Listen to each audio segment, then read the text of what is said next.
ഇസ്രായേലും ലബനനും തമ്മിലുള്ള സംഘർഷങ്ങൾക്ക് താൽക്കാലിക വിരാമം കുറിച്ചുകൊണ്ട് 10 ദിവസത്തെ നിർണായക വെടിനിർത്തൽ കരാർ പ്രാബല്യത്തിൽ വന്നു.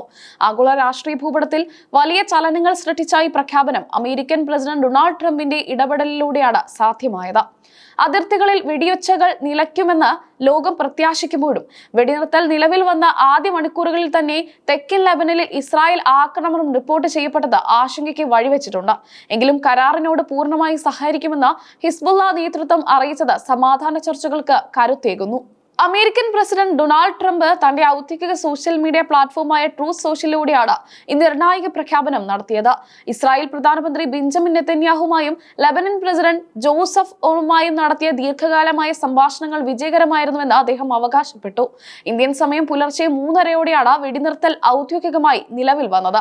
താൻ പ്രസിഡന്റ് പദവിയിൽ ഇരുന്നുകൊണ്ട് അവസാനിപ്പിക്കുന്ന 10ാമത്തെ യുദ്ധമാണിതെന്ന് ട്രംപ് വിശേഷിപ്പിച്ചു.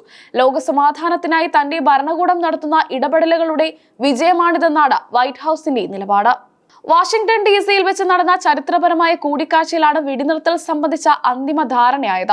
നീണ്ട 34 വർഷങ്ങൾക്ക് ശേഷമാണ് ഇസ്രായേലും ലബനനും ഒരു ഔദ്യോഗിക ചർച്ചയ്ക്കായി വാഷിംഗ്ടണിൽ ഒത്തുചേരുന്നത് എന്നത് ഈ കരാറിന്റെ പ്രാധാന്യം വർദ്ധിപ്പിക്കുന്നു. Vice president JD Vance, state secretary Marco Rubio, joint chief of state chairman Dan Caine എന്നിവരടങ്ങുന്ന ഉന്നതതല സംഘമാണ് ഈ സമാധാന ദൗത്യത്തിന് ചുക്കാൻ പിടിച്ചത്. ഇരു രാജ്യങ്ങളും ഉടമ്പടിയിൽ ഉറച്ചു നിൽക്കുന്നുവെന്ന് ഉറപ്പാക്കാൻ ഇവർക്ക് ട്രംപ് കർശന നിർദ്ദേശം നൽകിയിട്ടുണ്ട്. സമാധാനം പുനഃസ്ഥാപിക്കുന്നതിനായി ഇരു രാജ്യങ്ങളിലെയും നേതാക്കൾ വിട്ടുവീഴ്ചകൾക്ക് തയ്യാറായതായി ട്രംപ് അറിയിച്ചു.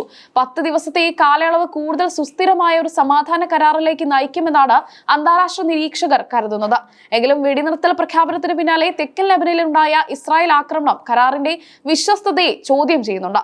മേഖലയിലെ സുരക്ഷാ സാഹചര്യങ്ങൾ ഇപ്പോഴും സംഘർഷഭരിതമാണെന്നാണ് ഇത് സൂചിപ്പിക്കുന്നത്. ഇസ്രായേൽ ലബനൻ വിഷയത്തിന് പുറമെ ഇറാനുമായുള്ള ബന്ധത്തിലും വലിയ മാറ്റങ്ങൾ ഉണ്ടാകുമെന്ന് ട്രംപ് പ്രഖ്യാപിച്ചു. യുദ്ധം അവസാനിപ്പിക്കാൻ ഇറാനുമായി ഉടൻ തന്നെ ഒരു കരാറിൽ എത്തുമെന്നാണ് ട്രംപിന്റെ വെളിപ്പെടുത്തൽ. ആണവായുധങ്ങൾ നിർമ്മിക്കില്ലെന്ന് ഇറാൻ ഉറപ്പ് നൽകിയതായും സമ്പുഷ്ടീകരിച്ച യുറേനിയം കൈമാറാൻ അവർ സമ്മതിച്ചതായും ട്രംപ് പറഞ്ഞു. മിഡിൽ ഈസ്റ്റിലെ സമാധാന ശ്രമങ്ങളിൽ ഏറ്റവും നിർണായകമായ ഒരു നീക്കമാണിത്. ഏപ്രിൽ 22-ന് ഇറാനുമായുള്ള നിലവിലെ വെടിനിർത്തൽ കാലാവധി അവസാനിക്കുകയാണ്. അതിനു മുമ്പ് തന്നെ സമഗ്രമായ ഒരു കരാറിൽ ഒപ്പുവെക്കാനാണ് അമേരിക്കൻ ഭരണകൂടം ലക്ഷ്യമിടുന്നത്. ആ ആഴ്ച തന്നെ ഇത് സംബന്ധിച്ച ഉന്നതതല ചർച്ചകൾ നടക്കും. ഒരു കരാറിലെത്താൻ ഇറാൻ തയ്യാറായില്ലെങ്കിൽ സൈനിക നടപടികൾ തുടരുമെന്ന കർശന മുന്നറിയിപ്പും ട്രംപ് നൽകിയിട്ടുണ്ട്. നയതന്ത്ര നീക്കങ്ങളും ഭീഷണിയും ഒരുപോലെ പ്രയോഗിച്ചുള്ള ട്രംപിന്റെ രീതി ഇത്തവണയും പ്രകടമാണ്. ലബനനിലെ ജനങ്ങൾ മാസങ്ങളായി നേരിടുന്ന ദുരിതത്തിന് ഈ 10 ദിവസം വലിയൊരു ആശ്വാസമാകും. ലക്ഷക്കണക്കിന് ആളുകൾ അഭയാർത്ഥികളായ യുദ്ധഭൂമിയിൽ മാനുഷിക സഹായങ്ങൾ എത്തിക്കാൻ ഈ വെടിനിർത്തൽ കാലയളവ് ഉപയോഗപ്പെടുത്താം. ഹിസ്ബുള്ളയുടെ സഹകരണം കരാറിന്റെ വിജയത്തിന് അനിവാര്യമാണ്. ഇറാൻ പിന്തുണയുള്ള ഈ സംഘടന വെടിനിർത്തലിനോട് അനുകൂലമായി പ്രതികരിച്ചത് ഇസ്രായേലിനും ആശ്വാസം നൽകുന്ന കാര്യമാണ്. അന്താരാഷ്ട്ര സമൂഹം ഈ നീക്കത്തെ ജാഗ്രതയോടെയാണ് വീക്ഷിക്കുന്നത്. വെടിനിർത്തൽ ലംഘിക്കപ്പെടാനുള്ള സാധ്യതകൾ നിലനിൽക്കെ ഐക്യരാഷ്ട്രസഭ ഉൾപ്പെടെയുള്ള സംഘടനകൾ നിരീക്ഷണം ശക്തമാക്കിയിട്ടുണ്ട്. ട്രംപിന്റെ അമേരിക്ക ഫസ്റ്റ് വിദേശ നയം ആഗോള സംഘർഷങ്ങളിൽ എങ്ങനെ സ്വാധീനം ചെലുത്തുന്നു എന്നതിന് ഉദാഹരണമായി ഈ 10 യുദ്ധങ്ങളുടെ പരിഹാരത്തെ അനുയായികൾ ഉയർത്തിക്കാട്ടുന്നു. ദക്ഷിണ ലബനനിലെ ജനങ്ങൾ തങ്ങളുടെ തകർന്ന വീടുകളിലേക്ക് മടങ്ങാൻ ആഗ്രഹിക്കുന്നുണ്ടെങ്കിലും ഇസ്രായേലിന്റെ ഡ്രോൺ നിരീക്ഷണങ്ങളും ഇടയ്ക്കിടെയുള്ള ഷെല്ലാക്രമണങ്ങളും ഭീതി നിലനിർത്തുന്നു. വാഷിംഗ്ടണിലെ ചർച്ചകളിൽ പങ്കെടുത്ത മാർക്കോ റൂബിയോയുടെ സാന്നിധ്യം അമേരിക്കൻ മേഖലയിൽ പുലർത്തുന്ന കർശനമായ സുരക്ഷാ താൽപര്യങ്ങളെയാണ് സൂചിപ്പിക്കുന്നത്. ഇസ്രായേലിന്റെ സുരക്ഷയിൽ വിട്ടുവീഴ്ചയില്ലെന്ന് അദ്ദേഹം ആവർത്തിച്ചു.